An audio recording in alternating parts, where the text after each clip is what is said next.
بسم اللہ الرحمن الرحیم۔ اللہ تعالیٰ کی تقدیر پر ایمان لانا۔ تقدیر پر ایمان لانے سے کیا مراد ہے؟ ہر چیز اللہ تعالیٰ کے علم اور ارادے سے وجود میں آتی ہے، حتیٰ کہ بندے کے اختیار افعال بھی اس کی مشیت، حکمت اور تقدیر کے تابع ہے۔ ہر کام کو کرنے اور کسی کام سے رکنے کی طاقت بھی وہی دیتا ہے۔ جو کچھ موجود ہے اللہ تعالیٰ کو اس کا پہلے سے علم تھا۔ اللہ تعالیٰ نے قیامت تک ہونے والی ہر کام کو لکھ دیا ہے۔ جو وہ چاہتا ہے کرتا ہے اور جو وہ نہیں چاہتا نہیں کرتا۔ حضرت عبادہ بن صامت رضی اللہ تعالی عنہ نے اپنے بیٹے سے کہا، میرے بیٹے، تو اس وقت تک ایمان کی حقیقت نہیں پا سکتا جب تک یہ یقین نہ کر لے کہ جو کچھ تمہیں حاصل ہو چکا ہے یہ تم سے رہ نہیں سکتا تھا، اور جو حاصل نہیں ہوا وہ مل نہیں سکتا تھا۔ میں نے رسول صلی اللہ علیہ وسلم سے سنا ہے، آپ صلی اللہ علیہ وسلم فرماتے تھے، سب سے پہلے ہر چیز جو اللہ تعالیٰ نے پیدا فرمائی وہ قلم تھی۔ پھر اس سے فرمایا کہ لکھو۔ اس نے کہا، اے میرے رب، کیا لکھوں؟ اللہ تعالیٰ نے فرمایا، قیامت قائم ہونے تک ہر چیز کی تقدیر لکھو۔ میرے بیٹے، بے شک میں نے رسول صلی اللہ علیہ وسلم سے سنا ہے، آپ فرماتے تھے، جو شخص اس کے سوا کسی اور عقیدے پر مر گیا وہ مجھ سے نہیں۔ تقدیر پر ایمان لانے کے 4 ارکان ہیں۔ جو ان چاروں پر ایمان رکھتا ہے وہ تقدیر پر مکمل ایمان رکھتا ہے، اور جو ان میں سے کسی ایک کو بھی کم یا زیادہ کرتا ہے اس کی تقدیر پر ایمان میں خلل ہے۔ وہ 4 ارکان یہ ہے۔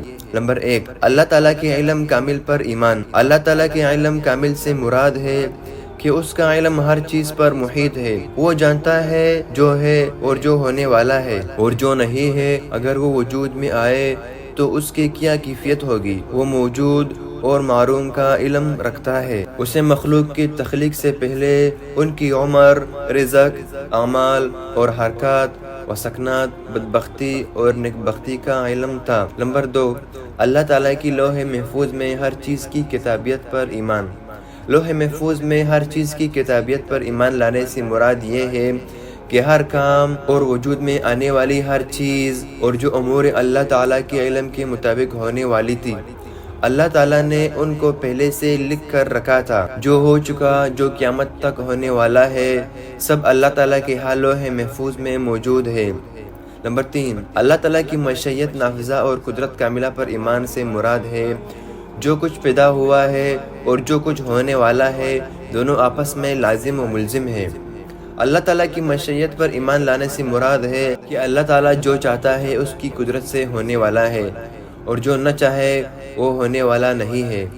اللہ تعالیٰ کی مشیت اس کے علم کے مطابق جو لوح محفوظ میں تحریر کیا جا چکا ہے۔ اللہ تعالیٰ جس کام کو نہیں چاہتا اس کی وجہ یہ نہیں کہ وہ قدرت نہیں رکھتا، بلکہ اللہ تعالیٰ کی مشیت اس کا تقاضا نہیں کرتی۔ نمبر 4، ہر موجود چیز کو اللہ تعالیٰ نے تخلیق کیا ہے، کوئی اس کی تخلیق میں شریک نہیں۔ اس سے مراد اس امر پر ایمان ہے کہ اللہ تعالیٰ ہر چیز کا خالق ہے، اور یہ کہ اس کے علاوہ ہر چیز مخلوق ہے۔ اللہ تعالیٰ ہر عمل کرنے والے کی عمل، ہر حرکت کرنے والے کی حرکت اور سکون کا خالق ہے۔